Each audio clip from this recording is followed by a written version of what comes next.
Our Around the World segment tonight, persecuted Christians in the Middle East need our protection. According to a new study from the Pew Research Center, Christians are the world's most widely persecuted faith community, not Muslims. And in the Middle East, Christians have a target on their back. But while the media loves to cover stories of violence against Muslims, real or made-up stories, we never hear about Christians. So with me now, CEO of Christian Solidarity International, John Eibner. John, thanks for being here. Thank you. Great to be with you. All right, John, tell me about this Pew Research study on Christians. It's pretty interesting. Well, it is. The Pew Research Center studies religion around the world, and they've come to the conclusion that Christians are the most persecuted religious group globally. And it doesn't mean to say, of course, that others are not persecuted, and often severely, but there's a great problem with the persecution of Christians that one doesn't really hear very much about, even in this country with its Christian tradition. No, and I guess that's the interesting part for me. I mean, we talk about a lot on this show. We talk about the persecution of peaceful Muslims around the world, here in our country, and particularly in the Middle East under Sharia law. But you're right, our nation is a majority Christian nation, and we don't hear very many media stories about how Christians around the world are persecuted. Can you give us some examples here? Well, let me start with the part of the world where they're most persecuted, and that is in the Middle East. There are ancient Christian communities dating from apostolic times in Iraq and Syria and Egypt, and especially in Iraq and Syria. If the trends of persecution continue as they are today, within a generation, there'll be no more Christians left. You may know that at one time there were many Jews in Iraq and Syria. They're all gone. And now Christians are being persecuted, being driven out of their lands, and they have no protector.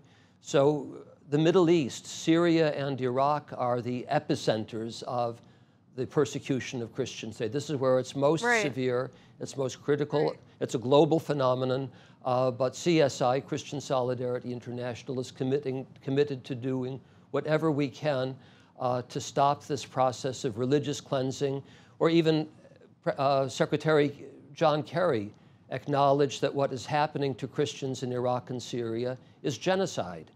Right, and that was going to be my next question to you. I mean, it's sort of an infamous word, the G word. Do you consider it's clearly, I think, religious cleansing here? It's horrifying, like you said, to look at the history and see what happened to Jewish people there. But do you consider this to be genocide?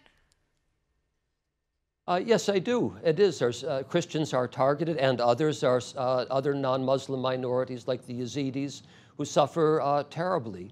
They are targeted for extermination, targeted for religious cleansing. There's a huge swathe of religiously cleansed territory running from close to the Mediterranean Sea all the way through northern Syria to the outskirts of Baghdad. These are all areas that are controlled by radical Sunni Islamists. Some of the groups are like, for example, the Islamic State or Al-Qaeda that we know of. There are groups that are supported by Washington and Washington's allies. They are jihadist groups. They want to impose Sharia law. And for the local people who live there, it doesn't make any difference whether that's the Islamic State or Al-Qaeda, or for that matter, the Free Syrian Army, which has also been responsible for attacking Christian villages, driving the people out, and persecuting. Right. And some of these statistics, I mean, they're chilling, John, to be honest. I mean, I was looking over the research for this segment, and since the beginning of Operation Iraqi Freedom, that of course started in 2003, excuse me, 14 years ago, the Christian population in Iraq has dwindled from 1 million down to about 200,000.